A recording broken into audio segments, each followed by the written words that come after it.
Hello, my name is Danny Painter, and I would like to welcome you to My Kitchen.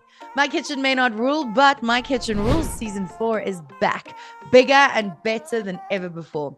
And you and I, every single week, we're going to sit down in my kitchen and spill some tea.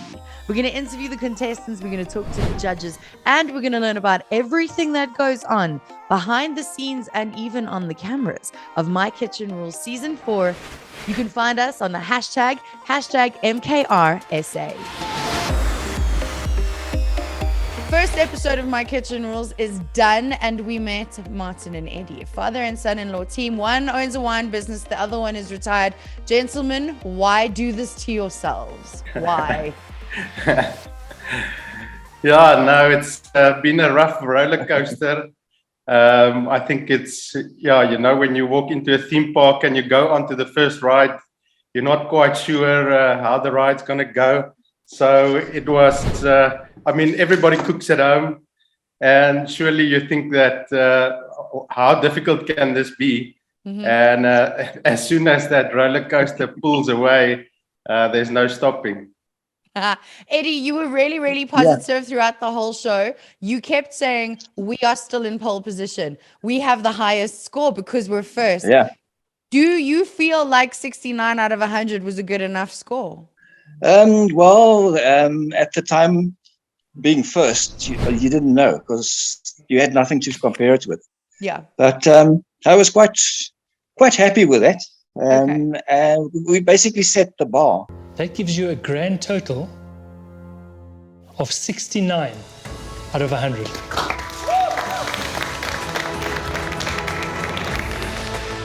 At this stage of the competition, we are number one. Now, I have to ask you about the one thing that everyone's talking about. So you make this amazing meal, you bring it out, you serve it to the other contestants, but you serve the chefs first.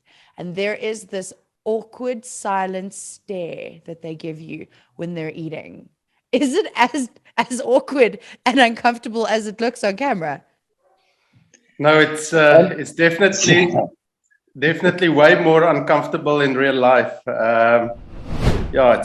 You kind of feel like there's a huge spotlight on yourself, and obviously there's no emotion that you can pick up coming from the judges. It's these. You can't really see, are they enjoying it? Are they hating what they're eating? So you're just left in the dark. You're just left in the dark, hoping for the best. And it's like being in the principal's office to some extent. That's what it felt like for me as well. And I was watching it. But then also, I have to tell you, the anxiety of feeding David Higgs and Jay something first and having everyone else watch their criticism. I can tell you now, if I'm sitting at that table, I'm going to agree with them. I'm never not going to agree with David Higgs. He owns like 1 million restaurants. So surely when you walk out and you're bringing the plates for the rest of the contestants, there's some anxiety around what's just been said and if everyone's going to now agree, right? Yeah, I think the whole evening was a roller coaster ride of anxiety and stress. A different experience. But when David Higgs or Jay something gives you critique about your meal, that's what it is, because these guys know what they talk about. So it's not like even debatable when they give you your critique. It is what it is. They've tasted so many dishes over so many years. So you just have to take what you get. So David said in the episode when he read your menu, he said that you were all over the shop. I felt like he meant that there was so much going on. And watching you guys prep for this, I felt that as well. It needed like a crack of salt in it. I don't get the salt. Do you think you maybe aimed too high and did too many things? The ambition is always big, and I think what catches up with you is just the time factor.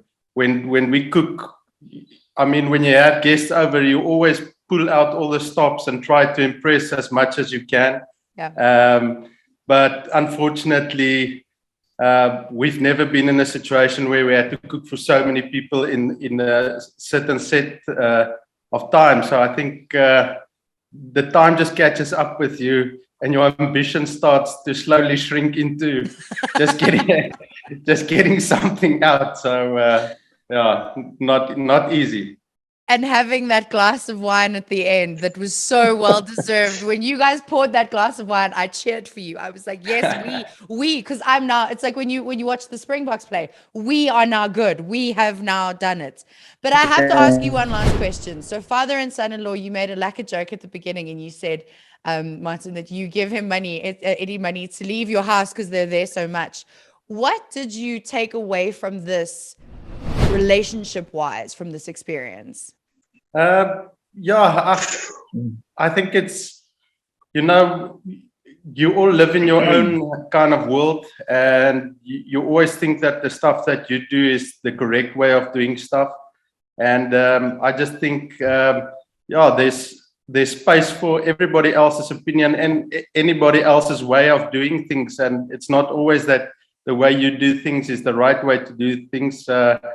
I just think you learn a hell of a lot about yourself in this process. Yeah. It's an incredible journey, and you can never be prepared for what's coming.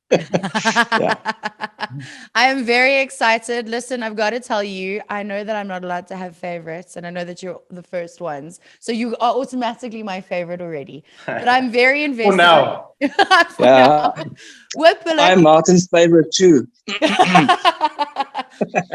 For now, just because you guys are together. Let's see when that R1 million happens, then whose favorite is who's there. But guys, I'm very invested in your journey. Good luck with everything. And hopefully I get to chat to you again. Cool. Awesome. Thanks, Danny. It was great.